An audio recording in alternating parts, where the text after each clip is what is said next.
Il leur dit encore, « Je vous le dis en vérité, quelques-uns de ceux qui sont ici ne mourront point, qu'ils n'aient vu le royaume de Dieu venir avec puissance. » 6 jours après, Jésus prit avec lui Pierre, Jacques et Jean, et il les conduisit, seuls, à l'écart, sur une haute montagne. Il fut transfiguré devant eux. Ses vêtements devinrent resplendissants et d'une telle blancheur qu'il n'est pas de foulon sur la terre qui puisse blanchir ainsi. Élie et Moïse leur apparurent, s'entretenant avec Jésus. Pierre, prenant la parole, dit à Jésus, « Rabbi, il est bon que nous soyons ici. Dressons 3 tentes, une pour toi, une pour Moïse et une pour Élie. » Car ils ne savaient que dire, l'effroi les ayant saisis. Une nuée vint les couvrir, et de la nuée sortit une voix.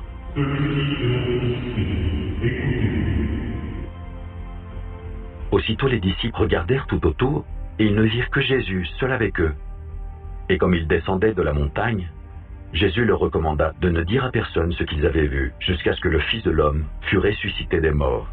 Ils retinrent ces paroles, se demandant entre eux ce que c'est que ressusciter des morts. Les disciples lui firent cette question. « Pourquoi les scribes disent-ils qu'il faut qu'Élie vienne premièrement ?» Il leur répondit, « Élie viendra premièrement et rétablira toutes choses. Et pourquoi est-il écrit du Fils de l'homme qu'il doit souffrir beaucoup et être méprisé? Mais je vous dis qu'Élie est venu et qu'ils l'ont traité comme ils ont voulu, selon qu'il est écrit de lui. » Lorsqu'ils furent arrivés près des disciples, ils virent autour d'eux une grande foule et des scribes qui discutaient avec eux. Dès que la foule vit Jésus, elle fut surprise et accourut pour le saluer. Il leur demanda, « Sur quoi discutez-vous avec eux ?» Et un homme de la foule lui répondit, « Maître, j'ai amené auprès de toi mon fils, qui est possédé par un esprit muet. En quelque lieu qu'il le saisisse, il le jette par terre, l'enfant écume, grince des dents et devient tout raide. J'ai prié tes disciples de chasser l'esprit, et ils n'ont pas pu. » « Race incrédule, leur dit Jésus, jusqu'à quand serai-je avec vous? Jusqu'à quand vous supporterai-je? Amenez-le-moi. » On le lui amena, et aussitôt que l'enfant vit Jésus, l'esprit l'agita avec violence. Il tomba par terre et se roulait en écumant. Jésus demanda au Père, « Combien y a-t-il de temps que cela lui arrive? » « Depuis son enfance, répondit-il. Et souvent l'esprit a été jeté dans le feu et dans l'eau pour le faire périr. Mais si tu peux quelque chose, viens à notre secours. Aie compassion de nous. » Jésus lui dit, « Si tu peux. Tout est possible à celui qui croit. » Aussitôt le père de l'enfant s'écria, « Je crois. Viens au secours de mon incrédulité. » Jésus, voyant accourir la foule, menaça l'esprit impur et lui dit, « Esprit muet et sourd, je te l'ordonne. Sors de cet enfant et n'y rentre plus. » Et il sortit en poussant des cris et en l'agitant avec une grande violence. L'enfant devint comme mort, de sorte que plusieurs disaient qu'il était mort. Mais Jésus, l'ayant pris par la main, le fit lever et il se tint debout. Quand Jésus fut entré dans la maison, ses disciples lui demandèrent en particulier, « Pourquoi n'avons-nous pas chassé cet esprit ?» Il leur dit, « Cette espèce-là ne peut sortir que par la prière. » Ils partirent de là et traversèrent la Galilée. Jésus ne voulait pas qu'on le sût, car il enseignait ses disciples et il leur dit, « Le Fils de l'homme sera livré entre les mains des hommes.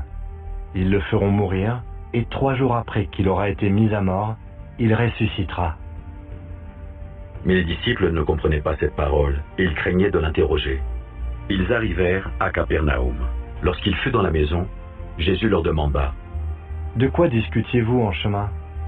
Mais ils gardèrent le silence, car en chemin ils avaient discuté entre eux pour savoir qui était le plus grand. Alors il s'assit, appela les 12 et leur dit, « Si quelqu'un veut être le premier, il sera le dernier de tous et le serviteur de tous. » Et il prit un petit enfant, le plaça au milieu d'eux, et l'ayant pris dans ses bras, il leur dit, « Quiconque reçoit en mon nom un de ces petits enfants me reçoit moi-même. Et quiconque me reçoit non pas moi, mais celui qui m'a envoyé. » Jean lui dit, « Maître, nous avons vu un homme qui chasse les démons en ton nom, et nous l'en avons empêché, parce qu'il ne nous suit pas. » « Ne l'en empêchez pas, répondit Jésus, car il n'est personne qui, faisant un miracle en mon nom, puisse aussitôt après parler mal de moi. Qui n'est pas contre nous est pour nous. Et quiconque vous donnera à boire un verre d'eau en mon nom, parce que vous appartenez à Christ, je vous le dis en vérité, il ne perdra point sa récompense. Mais si quelqu'un scandalisait un de ces petits qui croient, il vaudrait mieux pour lui qu'on lui mît au cou une grosse meule de moulin et qu'on le jetât dans la mer.